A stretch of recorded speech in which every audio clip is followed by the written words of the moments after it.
Salut à tous, dans cette nouvelle vidéo, je vais vous parler de rebond glucidique et de repas de triche ou plutôt de cheat meal comme on peut lire souvent sur Internet.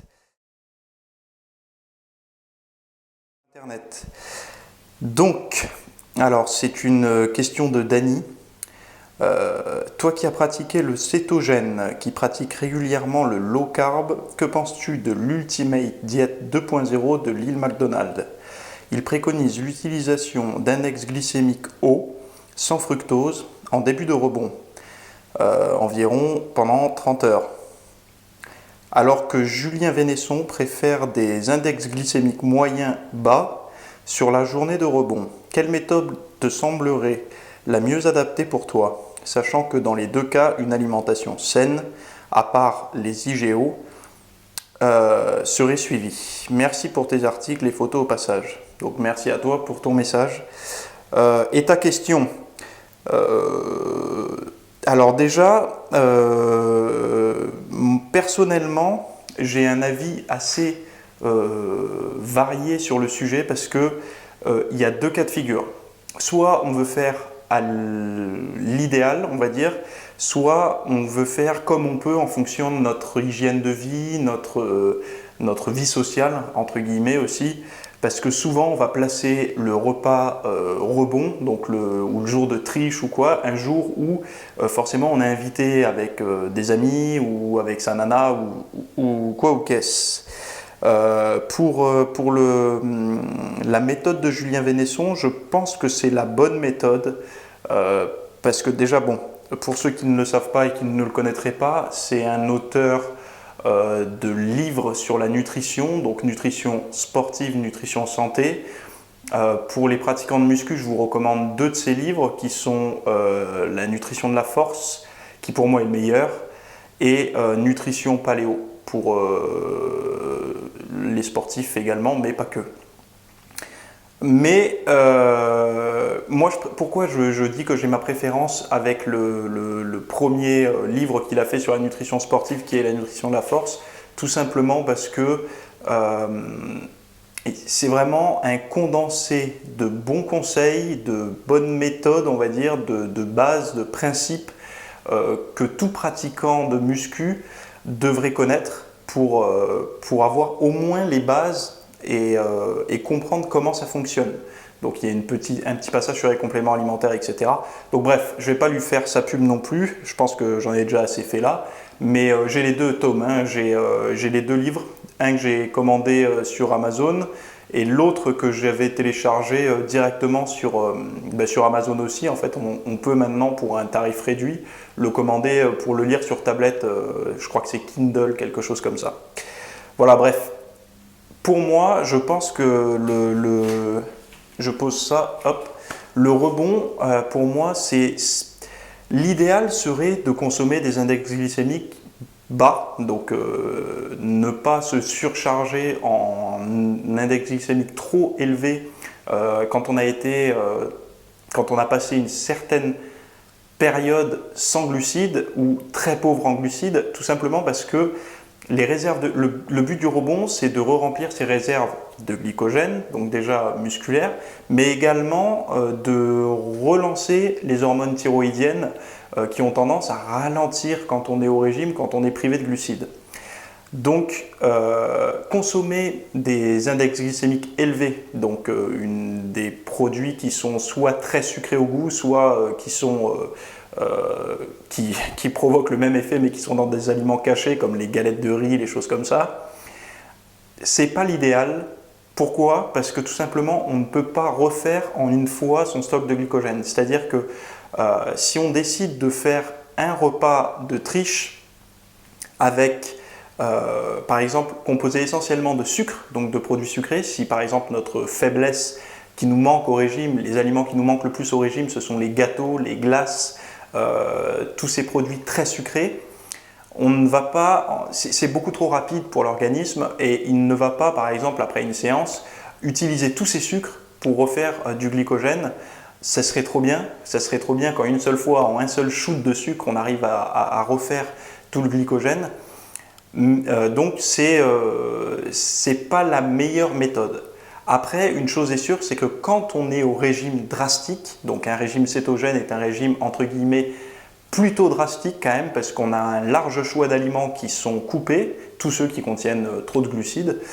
Et donc, si on est relativement strict avec ce régime, même très strict, et que le week-end on s'accorde une pizza ou un fast-food ou un repas en famille avec plein de glucides, etc., au niveau du tour de taille, ça ne va pas réellement changer. C'est-à-dire que ce n'est pas ce repas, vous n'allez pas prendre du gras avec ce repas. Par contre, ce qui va se passer, c'est que le lendemain, vous allez faire beaucoup de rétention d'eau.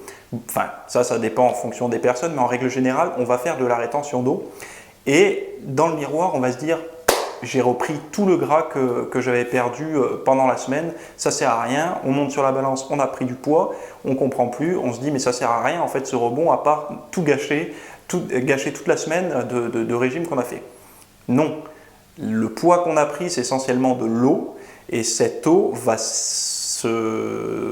partir quand on va reprendre le régime. C'est-à-dire que la rétention d'eau qu'on aura faite va partir au fur et à mesure des jours suivants où on va continuer à refaire notre régime, à s'entraîner, etc. L'idéal serait de ne pas faire un seul jour de rebond, enfin pas plutôt un seul repas de rebond, mais plutôt d'étaler sa prise de glucides sur plusieurs repas sur une journée. C'est-à-dire qu'on commencerait à réalimenter son corps en glucides à index glycémique bas, moyen, mais pas des index glycémiques élevés, à partir du matin. Donc, du matin du jour de rebond, quoi. Donc comme ça, on arriverait à avoir sur la journée, moi personnellement, je sais qu'il me faut environ 350 grammes de glucides, 350 voire 400 selon la difficulté du régime, en grammes de glucides pendant ma journée de rebond. Ça, c'est vraiment quelque chose que je vais faire quand je me prépare pour un shooting photo ou pour un événement particulier, mais tout au long de l'année, vous savez très bien que je suis une diète basse en glucides, donc très très faible en glucides, donc je fais aussi une sorte de rebond, mais plus cheat meal, donc repas de triche. Tout simplement parce que j'ai des faiblesses, je pense, comme tout le monde, surtout au niveau alimentaire. J'aime des choses qui ne sont pas bonnes pour la santé. Malheureusement, j'aimerais aimer au goût que ce qui est bon pour la santé, ce serait magnifique. Mais j'ai des faiblesses, je l'avoue. J'aime manger une pizza, j'aime manger un fast-food. Donc voilà. Et donc moi, je vais placer de temps en temps des repas de triche comme ça, de manière à relancer un petit peu mes hormones et refaire un petit peu de glycogène. Chose est sûre, c'est que ce n'est pas l'idéal. C'est-à-dire qu'ayant fait le test des deux méthodes, je peux vous dire que quand on fait un jour de rebond avec de la patate douce, avec du riz basmati, avec, qu'est-ce que je pourrais prendre, des fruits encore, ou même, au pire des cas, des pâtes complètes, même si je suis un peu contre le gluten, mais bon, au pire des cas, des pâtes complètes, pas trop cuites, pour essayer de ralentir un petit peu la digestion. C'est sûr que les résultats sont bien meilleurs et qu'on fait moins de rétention d'eau. Mais, encore une fois, moi je trouve que cette méthode, si on a un cercle d'amis et de personnes autour de nous qui ne suivent pas de régime particulier, quand on leur dit je vais me faire plaisir, je vais manger du riz ou des pâtes pour mon jour de, entre guillemets, de fête, ils te regardent, ils disent mais attends, mais moi des pâtes j'en mange tous les jours, du riz aussi, je comprends pas, c'est quoi c'est quoi le reste de la semaine si pour toi manger du riz ou des pâtes c'est un plaisir. Donc bon, là je rigole un petit peu, mais c'est vrai que moi j'aime aller au restaurant, j'aime faire des choses comme ça, donc c'est pour ça que j'ai essayé d'organiser mon hygiène de vie fitness où je mange clean au maximum avec, j'ai essayé de l'aménager pour que ça colle avec mes envies après du week-end quand je suis avec mes proches, de manière à pouvoir jongler entre les deux. Et c'est comme ça que j'ai réussi à trouver l'équilibre. Après, il y a des personnes qui vont plus ou moins bien réagir aux index glycémiques élevés. Donc au sucre, ça n'existe pas, donc je ne vais pas dire le terme, mais c'est des sucres qui sont plus rapidement Des sucres rapides, les gens ont tendance à dire les sucres rapides, mais c'est un peu faux parce que ça n'existe pas, sucre rapide et sucre lent. C'est plus complexe que ça, c'est justement les index glycémiques qui font toute la différence, qui font une explication plus cohérente. Mais on va dire que pour schématiser, il y a des personnes qui vont pouvoir consommer ce genre de sucres qui sont rapidement digérés sans pour autant faire beaucoup de rétention d'eau ou faire beaucoup de dégâts sur leur physique. Mais c'est également souvent ces personnes qui ont du mal à relancer leur perte de poids avec un seul repas. C'est-à-dire que pour eux, enfin pour elles, pour ces personnes-là, ça va être difficile avec un seul repas de rebond de relancer leur métabolisme de manière à ce que par la suite la perte de graisse continue. Parce que le rôle du rebond, c'est également ça, comme je vous ai dit en début de vidéo, ça a aussi pour but de relancer toutes les hormones de manière à relancer la perte de graisse les jours suivants. Et chez certaines personnes, un repas ne suffira pas, et c'est pour ça que cette personne va devoir augmenter les calories sous forme de glucides pendant plusieurs repas, voire peut-être tout le week-end. C'est-à-dire que le samedi et le dimanche, faire des repas plus clean, avec plus de glucides, de manière à bien relancer leur métabolisme et leur système hormonal. Après, les personnes qui sont relativement grasses, qui prennent facilement du poids, qui ont un métabolisme, on va dire, assez lent, on pourrait qualifier de lent, comme moi d'ailleurs, j'ai remarqué chez pas mal de personnes que j'ai aidées que ce type de personnes n'ont pas besoin d'augmenter énormément leur rapport en glucides pendant de multiplier les repas glucidiques pendant le rebond. Des fois, 1 ou 2 repas suffisent à relancer, c'est-à-dire qu'on note encore des progrès, ne serait-ce qu'avec 1 seul ou 2 repas avec des glucides pendant le week-end. Donc des progrès, quand je parle de progrès en régime, c'est des progrès en perte de poids, ce n'est pas des progrès en volume musculaire bien sûr. Donc voilà, tout ça pour dire que si je devais te conseiller une des 2 méthodes, parce que c'était ta question de base, je te renverrais plutôt à la méthode que je fais quand je me prépare pour des shootings, etc., que je trouve l'idéal, c'est-à-dire quasiment la même que celle de Julien Vénesson, je pense.